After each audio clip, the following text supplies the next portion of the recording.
Nós vamos trazer ao altar nossos dízimos, nossas ofertas. Você que é dizimista, traga seu dízimo. Você que é ofertante, traga sua oferta. Você que não é nada, não traga nada. Permaneça como você está. Né? Um alguém ingrato, um alguém que não participa do que o Senhor tem ministrado na sua própria casa.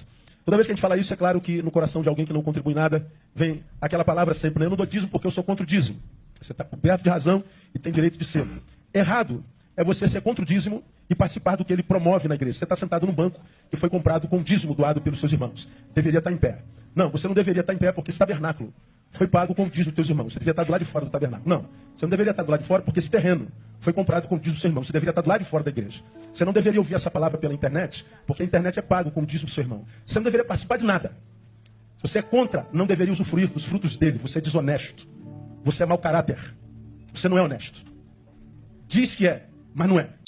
Vamos começar do começo, e eu já vou ser bem sincero para você. O que esse pastor está dizendo aqui, o que ele está afirmando, não tem absolutamente nada a ver com o que a Bíblia chama de igreja. E eu não estou falando de uma opinião própria minha. Eu estou falando de uma definição bíblica. Quando você abre o Novo Testamento, principalmente nas cartas de Paulo de Tarso, ou nas cartas paulinas, a palavra usada para a igreja é eclesia. Não é templo, não é prédio, não é instituição com CNPJ. Igreja significa pessoas chamadas para fora, uma comunidade, um corpo. Agora me responda, desde quando um corpo ele cobra para alguém sentado? Desde quando uma comunidade espiritual coloca condição financeira para alguém participar? Isso não é igreja. Isso é um sistema. E aí vem o mais grave, porque no ensino de Jesus Cristo, o acesso nunca foi condicionado ao dinheiro. Nunca. Pelo contrário, ele aproximava de quem não tinha nada, comia com pecadores, andava com rejeitados, recebia de quem não tinha absolutamente nada em troca para lhe oferecer. Agora olhe o contraste. Hoje tem líder dizendo, se não dizimar, não senta, não usa, não participa. Isso é o quê? Isso é igreja? Ou isso é um clube privado? Porque a igreja bíblica, ela não gira em torno de cadeira, ela não gira em torno de estrutura, não gira em torno de patrimônio, ela gira em torno de gente, ela gira em torno de pessoas. Mas os perfis desses tipos de pessoas são gente quebrada, gente em processo, gente que muitas vezes não tem como contribuir e mesmo assim ela deveria ser acolhida pela igreja. Agora preste atenção nisso daqui, porque isso aqui é muito forte. Quando você começa a limitar o acesso à comunhão com base em contribuições financeiras, você deixou de ser igreja, meu amigo, e passou a ser outra coisa. E eu vou muito mais além. Isso não é só um erro, isso é uma reserva completa do que foi ensinado. Porque a igreja, no padrão do Novo Testamento, não é um lugar onde você paga para estar. É um lugar onde você pertence. Então, antes de qualquer discussão sobre dízimo, antes de qualquer regra interna, a pergunta que precisa ser feita é: isso que você está liderando ainda pode ser chamado de igreja? Ou já virou só uma instituição religiosa com um nome bonito? Porque se precisa pagar para sentar, já perdeu o sentido faz tempo. Porque depois que você entende o que é igreja de verdade, fica impossível você não perceber outra coisa aqui. Preste bem atenção, isso deixou de ser igreja e virou uma estrutura jurídica. Sim, um CNPJ. Quando um líder começa a falar assim, não pode usar a cadeira, não pode usar o espaço, não pode usar a internet, não pode utilizar a estrutura. Isso não é uma linguagem espiritual, isso é uma linguagem de contrato, isso é uma linguagem de empresa, porque quem fala assim não está de maneira alguma pensando como um pastor. Essa pessoa está pensando como um gestor de patrimônio. E aqui está o grande problema. A igreja do Novo Testamento, ela nunca foi baseada em patrimônio, nunca. Ela não girava em torno de prédio, de cadeira, de internet, de terreno. Ela girava em torno de relacionamento, de comunicação e de ensino. Agora olha o nível que isso chegou. O cara está basicamente dizendo que se você não paga, você não tem direito? Me responda com sinceridade. Isso aqui parece uma igreja ou parece um plano de assinatura? Porque quando o acesso ele começa a ser condicionado, você entrou no campo jurídico. No campo jurídico, sim, existem regras internas, existem estatutos, existem uso de bens. Mas aí eu te faço uma pergunta direta. Se é só isso, então por que chamar de igreja? Por que não chama de associação? Chama de clube, chama de instituição privada? Por que usa o nome igreja? E tem mais, por que usa um argumento de estrutura? Por que tentam validar essas cobranças com a desculpa de reformas de estrutura, de mantimentos que não são mantimentos, né? Porque são investidos em tecnologias, são investidos em modernidade.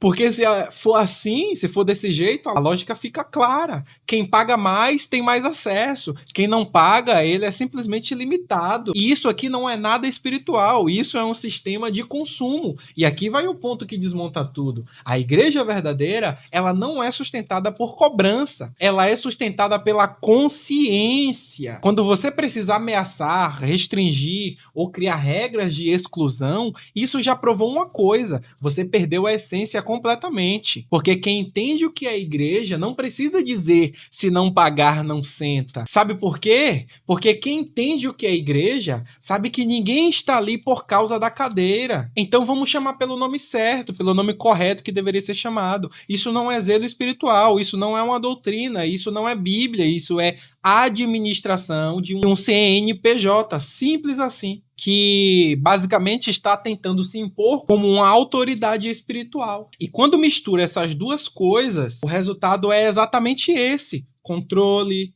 cobranças e o cancelamento. Talvez isso daqui agora incomode, porque quando você analisa esse tipo de comportamento à luz do que foi ensinado por Paulo de Tarso, fica uma pergunta resultante. Isso aqui ainda é igreja ou já entrou no território de uma seita? Muita calma nessa hora, porque eu não estou de maneira alguma usando a palavra de uma forma leviana. Eu estou basicamente falando de características. Se formos fazer uma análise justa, olhar para os sinais, para o que indica que vai um primeiro sinal de seita, o controle sobre o acesso e o pertencimento. Quando alguém diz, se você não contribui, você não participa, isso aqui não é cuidado espiritual, isso aqui é controle. Segundo sinal de uma seita, o condicionamento financeiro para ser acessível. A pessoa deixa de ser vista como parte do corpo e passa a ser vista como alguém que precisa cumprir uma exigência clara para assim ser incluída. Porque quando Paulo fala sobre igreja, ele usa a ideia de um corpo. Um corpo não exclui membro porque não contribui financeiramente. E mais, Paulo nunca ensinou que alguém deveria ser limitado simplesmente por não contribuir ou por não dar dinheiro. Pelo contrário, em Coríntios, capítulo de número 9, ele deixa muito bem claro: cada um contribua conforme propôs no seu coração. Se Paulo está dizendo que cada um deveria contribuir conforme propôs no coração, antes de chegar ao ato, há uma proposta dentro do coração, e essa proposta ela pode ser tanto positiva quanto negativa. Ela simplesmente pode propor dar alguma coisa, como pode simplesmente propor e não dar nada. Segundo ponto, que eu acho que o Senhor não leu, não por obrigação. Aí vem a autorrefutação. O próprio texto lhe refuta, pastor. Porque o próprio texto já está excluindo a obrigação do indivíduo de contribuir. E você está impondo a obrigação ao indivíduo de contribuir. Aí eu queria que o senhor me explicasse onde entra a frase "se não der, não senta". Isso não existe de maneira alguma no ensino apostólico. Terceiro sinal de seita, a autoridade central que cria regras próprias acima do princípio espiritual. Então, quando um líder ele começa a estabelecer quem pode, quem não pode, quem participa, quem não participa, e aquele que acaba sendo limitado baseado em critérios financeiros, ele deixou de ensinar espiritualmente e ele passou a controlar a pessoa. Isso é perigoso, porque se afastou totalmente do padrão da igreja primitiva. A igreja descrita em Atos dos Apóstolos não exclui ninguém. Não exclui quem tinha menos, ela faz o contrário, ela repartia, ela cuidava, ela sustentava e ela cuidava dos necessitados. E aqui está o contraste. Lá, quem tinha mais ajudava quem tinha menos. Aqui, no seu sistema, quem não tem é restrito e expulso. Isso não é evolução, isso é retrocesso. E vou ser bem claro para você, pastor. Quando o dinheiro ele começa a definir quem pode ou quem não pode dentro de um ambiente religioso, isso já deixou muito tempo de ser igreja e começa a assumir uma forma de seita, uma forma de um sistema fechado, onde os sistemas internos têm nome. Esse nome é simplesmente seita. Então, antes de qualquer defesa, antes de qualquer justificativa, a pergunta precisa ser respondida, e respondida com muita honestidade. Isso reflete aquilo que Paulo ensinou ou contradiz completamente? Porque se contradiz, não importa o nome da fachada. Deixou de ser igreja faz tempo. Agora vamos deixar de falar de parte jurídica, a pessoa física, a parte do CNPJ, a parte daquele galpão que vocês chamam de igreja, e vamos entrar naquilo que a Torá aponta, naquilo que a Torá instrui. Porque até agora a gente só falou de igreja, até agora a gente falou de comportamento, a gente falou de cobranças indevidas, a gente falou de falsos ensinos, a gente falou de como é que funciona e como é que se comporta uma seita, né? Porque eles não aceitam que são aceitas. Se eles sabem que são uma seita, mas eles não aceitam que são uma seita, aí fica difícil provar para eles que são uma seita. Entendeu? Uau! Porque muita gente, muitos líderes exigem, cobram o dízimo sem sequer saber eles mesmos daquilo que estão ensinando. Ou seja, eles apenas pegam aquela simples parte da contribuição. Trazei o dízimo da casa do tesouro, para que haja mantimento na minha casa. No caso, ele se interpreta, né? Na minha casa, na casa do pastor, na casa de Silas. Oh, não pode citar nome aqui por conta de ética. Mas na casa desses grandes líderes aí, safados, desonestos, que só fazem roubar. Mas pouca gente sabe de fato como que esse sistema funciona nas escrituras, como que a Torá designou, como que a Torá ordenou que fosse feita a sistemática dos dízimos, das ofertas. E não, o dízimo não nasceu na igreja, o dízimo não nasceu com o pastor, o dízimo não nasceu com o templo moderno, ele nasceu na Torá, lá no Êxodo, ele nasceu dentro de um sistema muito específico. Então, para deixar mais claro, ele nasce aqui na Torá para um povo específico, para uma tribo específica, para uma região específica, por um período específico e por uma pessoa específica ou pessoas específicas. Antes de entrar aqui no que diz o texto sagrado, eu queria fazer uma introdução para você entender antes de lermos o texto, né? Porque quando você entende o contexto, o texto se torna mais fácil e compreensível para o vosso entendimento, para o meu entendimento, e assim extraímos aquilo que, de fato, o Eterno nos ordenou. Antes de tudo, o povo de Israel ele foi organizado em tribos. Você precisa saber disso. E uma dessas tribos, muito famosa, era a tribo de Levi, que foi separada para um serviço espiritual. Então, para recapitular, existiam o povo de Israel, dentro do povo de Israel existiam as tribos, e dentro dessas tribos tinha uma tribo específica que prestava um tipo de serviço. Então você já tem um primeiro passo andado, você já sabe que tem tribos, dentro dessas tribos tem uma tribo específica que prestava um serviço espiritual e específico. Então tinha uma tribo dentro de outras tribos que prestavam um serviço com exclusividade, certo? Que tribo era essa, Maurício? Você conhece, você já ouviu falar, mas vou repetir aqui. A tribo de Levi, ou a tribo dos levitas. Agora só um detalhe para não perdermos o raciocínio. Vale lembrar que a tribo de Levi, ou os levitas, eles não tinham herança de terra. Ou seja, eles eram a única tribo que não tinham direito a terra alguma, ou seja, não tinham herança. Então, o atributo de ser especial já começa por aí. O atributo de ser diferente das demais tribos já começa por aí, porque era uma das únicas tribos que não tinha herança de terra. Segundo ponto, não tinham produção própria, ou seja, eles não produziam e não tinham terra. Então, vamos recapitular, era uma tribo específica dentro de outras tribos, que uma de suas diferenças era não ter uma herança de terra e não ter uma produção própria. Terceiro ponto, não tinham uma fonte de renda como as demais tribos. Por isso, o início de tudo, o início dessa criação, chamado dízimo, ela começa e roda em torno desses argumentos. Ela roda em torno dessas especificações e essas características. Uma tribo que não tem e não possuía uma herança de terra, uma tribo que não possuía uma renda como as outras tribos, uma tribo que não produzia para si próprio. Então, a partir disso, a Torá estabelece um novo sistema. O povo trazia o dízimo e o dízimo sustentava os levitas, como está escrito claramente em Números de capítulo 18. Então, Deus entrega aos levitas os dízimos de Israel como herança, em troca do serviço especial e espiritual que essa tribo específica prestavam. Ou seja, pastor, dízimo aqui não era cobrança para acesso, ele era o sustento de quem servia, ou seja, os levitas. Mas não para por aí não, porque tem um detalhe que muita gente ignora. Os próprios levitas tinham também que dizimar. Eles pegavam aquilo que recebiam,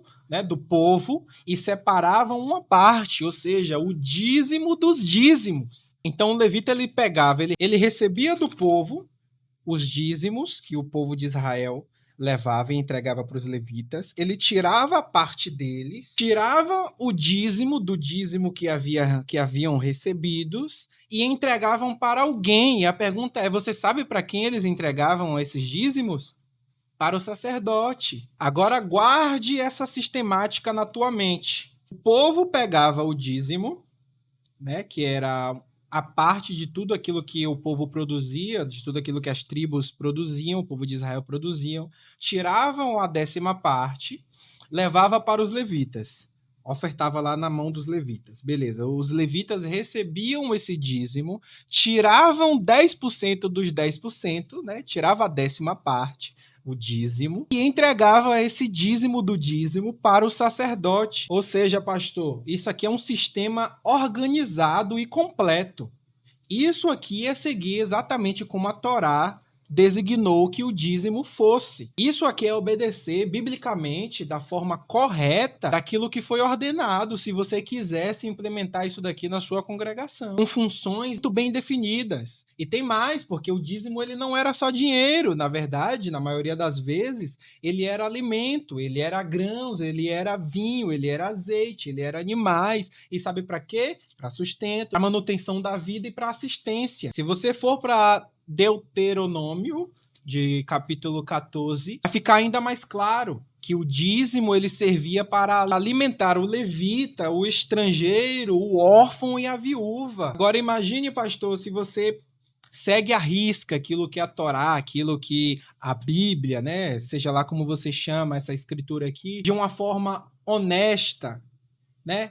Você estaria falido, a tua congregação provavelmente estaria fechada, porque tudo aquilo que você recolhesse, 90% ia ficar para os levitas, ou seja, para os músicos, porque não existe ninguém da tribo de Levi, né? Eu duvido que exista alguém da tribo de Levi tocando aí na sua igreja.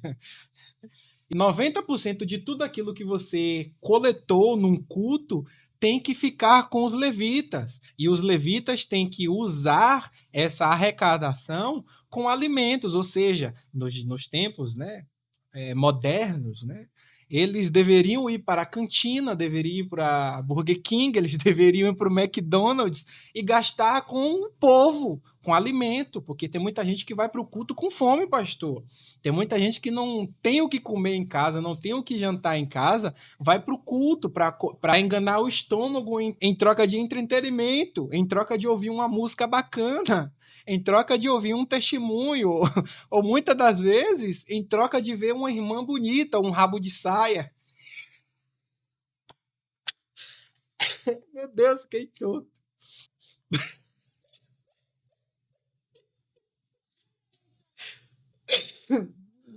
Muitas pessoas, elas frequentam essas igrejas como uma rota de escape. Às vezes o cara tá de cabeça cheia dentro de casa e vai para a igreja. Às vezes o cara não tem o que comer, não tem o que beber e vai para a igreja. E vai ouvir justamente isso. Então, recapitulando, esse povo todo está com fome. Esse povo todo só quer ir fazer um lanche. né? Então, o certo seria 90%, né, de tudo aquilo que o Senhor arrecadou, né, no culto, deveria ser entregue aos músicos, que músico sente fome. Se você não sabe, eu sou músico, né? E músico é um dos indivíduos que mais comem, né? Se você levar umas 10 caixas de pizza para uma banda, um ministério de louvor, é só o senhor virar as costas e retornar novamente, que não vai ter nem as caixas mais, porque é um povo faminto. Então, o certo, se você fosse seguir, né, de fato, o que a Escritura diz, era o senhor pegar 90% dessa arrecadação, entregar na mão dos músicos, para os músicos repartirem com os órfãos e com as viúvas, no McDonald's, no Burger King, em algum fast food, para encherem a barriga, porque é o que o texto manda, que é para alimentar esse povo. Então, Maurício, com quanto que eu deveria ficar? Então, biblicamente, os levitas iriam pegar 100% de tudo aquilo que foi coletado, iriam tirar 90% da oferta, ou iriam ficar para comprar o lanche, para comprar o Burger King, e 10% dessa coleta, em espécie, iriam dizimar para o Senhor, que aí o Senhor poderia fazer o que bem entender, que era ir no Burger King, que era comprar um carro, que era comprar vestimentas, etc, etc, etc. E aí está tudo dentro dos conformes. Então, sem mais gracinhas e falando do que realmente interessa, o sistema da Torá, se o Senhor for seguir de fato como está escrito aqui, você não deveria estar excluindo ninguém, porque o sistema da Torá ele não exclui quem não tinha. Ele, ao contrário disso, inclui. Ele sustenta, ele acolhia. Agora eu te questiono, onde em toda a Torá existe a ideia de se não der, você não participa? Se não der, você não entra aqui no tabernáculo. Não existe. O que existe é o contrário. Quem tem, ajuda. Quem serve, recebe. Quem precisa, é sustentado. E isso não é interpretação, pastor. Isso é de fato o que diz a própria Torá. Isso é de fato o que diz o texto sagrado. Então isso agora é para você, querido ouvinte. Quando alguém pega o conceito de dízimo e transforma em uma ferramenta de pressão ou de exclusão, essa pessoa ela não está de forma alguma seguindo as escrituras, aquilo que a Torá estabelece. Ela está distorcendo a Torá, porque a Torá é clara, o dízimo nunca foi moeda de acesso, ele sempre foi instrumento de sustento, de justiça social dentro do povo. Qualquer coisa fora disso, meu amigo, e não é mais Torá. Agora que a gente entendeu tudo, de onde vem o dízimo, que funciona na Torá, qual era o propósito real, eu quero fazer algo bem simples aqui. Vamos aplicar isso nos dias de hoje, porque tem gente exigindo dízimo com força,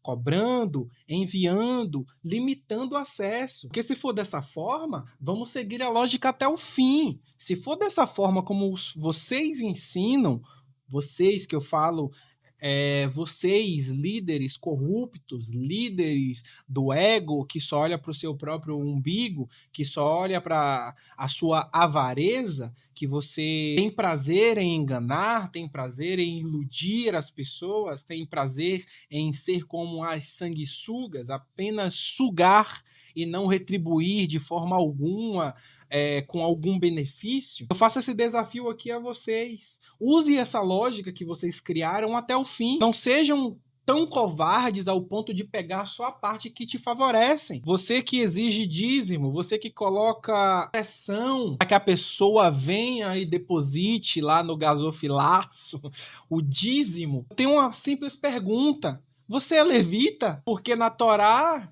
quem recebe o dízimo não era nenhum líder religioso, era especificamente a tribo de Levi. E mais, se você criar uma manobra aí, né, um papo de político, não, eu sou levita espiritualmente, por fé, então vem uma outra pergunta.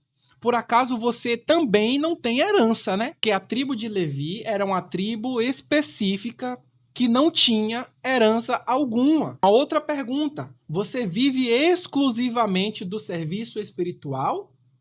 Você abriu mão de toda a sua vida secular para viver a vida espiritual? Por acaso agora você se comporta como se comportam os padres, que se abdicam de toda a sua vida secular, carnal, para se dedicar ao clero da igreja? Mas vamos além, porque isso aqui começou a ficar interessante. Se você está aceitando o dízimo, então você também tem uma obrigação. E está escrito: dê o dízimo do dízimo. Porque em Números de capítulo 18, o levita não ficou com tudo. Ele recebe o dízimo e deu o dízimo. E se você, né, porque você é um político, você é pior do que esses vagabundos aí que em 4 anos vêm enganar o povo com falsas promessas, talvez você tenha uma manobra, né, você tem uma resposta na ponta da língua porque você é maquiavélico, você pode responder: não, eu dou o dízimo do dízimo. Aí vem uma outra pergunta: para quem você está dando esse dízimo? E se você falar, né, insistir na sua mentira, no seu próprio engano, dizendo que você dizimou, sendo que você não dizimou, né, porque não existe mais sacerdote por conta que não existe mais o templo. Então eu vou te perguntar: a quem você dizimou? Quem foi o sacerdote que você dizimou? E eu completo a pergunta de novo, seja honesto. Você faz isso? Você tira o dízimo do dízimo e entrega a um sacerdote? Você conhece algum sacerdote? Você só coleta e pronto. Se o sistema que você usa é o da Torá, então o uso do dízimo também precisa ser o mesmo da Torá. E a Torá, ela está muito bem clara, que não era para comprar cadeira, não era para investir em estrutura, não era para construir patrimônio. Era simplesmente e unicamente para sustentar pessoas, como está escrito em Deuteronômio 14. E ainda há uma especificação de quem é ou quem deveriam ser essas pessoas, que são os levitas, os estrangeiros, os órfãos e as viúvas. Aí vem a pergunta: quantas viúvas, quantos órfãos, quantos estrangeiros estão sendo alimentadas com esses dízimos? Provavelmente ninguém na tua igreja, pastor, porque se o cabra não contribui, ele não pode nem ouvir a mensagem pela internet, quem dirás receber alguma coisa? Como que alguém vai receber alguma coisa de algo que não pode nem estar no mesmo ambiente? Fica inviável, fica impossível. Isso aqui foge de toda a razão, isso aqui foge de toda a lógica, isso aqui foge de todo o entendimento. Como é que você aplica o principal mandamento de alimentar? Ah, Maurício, mas isso daí está lá no Velho Testamento, a igreja tem que seguir o Novo. No Novo Testamento também está escrito isso, que as ofertas eram para ser usadas para alimentar os órfãos e as viúvas. Tem uma resposta: esse dinheiro está sendo usado completamente para outra coisa, nos tempos atuais, para fazer palanque político, para apoiar corruptos, para apoiar ex-presidentes, ladrões, né? Para apoiar, por exemplo, um ex-presidente que se encontra preso, um ladrão que está preso. Você vê uma igreja de grande porte, como uma igreja que tem o A, o D e depois tem o VEC, o seu líder pedindo mais de 50 milhões de reais. Aí eu te falo, esse dinheiro todo é para quê? Para apoiar campanhas políticas, para pagar advogados por conta de erros, por conta de corrupções, por conta de fraudes eleitorais, etc, etc. Então ele precisa de dinheiro para pagar isso. Aí eu te falo, isso está enquadrado com aquilo que a Escritura ensina e ordena? Aí eu solto essa pergunta aqui no ar para você, que é pastor, simplesmente: se vocês exigem o dízimo que seja cumprido de acordo como está escrito, por que vocês mesmos não cumprem do jeito que ele está escrito? Que é muito fácil você exigir que a pessoa chegue lá e deposite. Mas você, por que não segue a regra da maneira que é exigida na Torá? Por que você não segue exatamente a sistemática do dízimo? Porque simplesmente você só pega a parte do depósito e ignora toda a outra parte. Fica essa questão aí no ar, que com toda certeza você corrupto, você enganador, você bobo que está disfarçado com pele de ovelha, não terá coragem de responder. Exposição, todos os questionamentos, né, toda a verdade colocada na mesa. Depois de dito tudo isso aqui, eu quero terminar do jeito certo, porque no meio de tanta ocorrência, a pergunta que fica é: afinal, o que é dizimar de verdade? Dizimar nunca foi sobre pressão, nunca foi sobre obrigações, nunca foi pagar para ter acesso a Deus. Dizimar, o seu princípio, é um ato espiritual, é sério, é tudo que vem do eterno, que não era somente o fruto da tua própria força, da provisão do Altíssimo. A linguagem da Torá, dizimar, era honra, gratidão, consciência e não uma moeda de troca. Você não dá para receber acesso, você não dá para garantir um lugar, você não dá para ser aceito, você dá porque já confirmou. E quando isso é verdadeiro, ninguém precisa obrigar, ninguém precisa ameaçar, ninguém precisa excluir, porque o coração da pessoa entende. Então guarda isso, tudo que nasce de pressão não é espiritual. Tudo que nasce de controle não é bíblico. Tudo que nasce de imposição não é do eterno. O verdadeiro dízimo nasce de um coração alinhado, de um sistema que oprime. E se isso te confrontou, isso já não é um problema meu, porque na verdade, a verdade quando ela confronta é porque a verdade ela incomoda. A verdade ela incomodou. E se a verdade ela incomodou é porque é verdade. Então se esse vídeo te abriu os olhos, fez pensar, te confrontar, faz o seguinte: se inscreve no canal, deixa o like, deixa o teu comentário aqui abaixo, porque aqui a verdade ela é nua, a verdade ela é crua. Doa a quem doer. Muito obrigado a todos que assistiram até aqui. Como se diz na nossa tradição, no judaísmo, Shalom.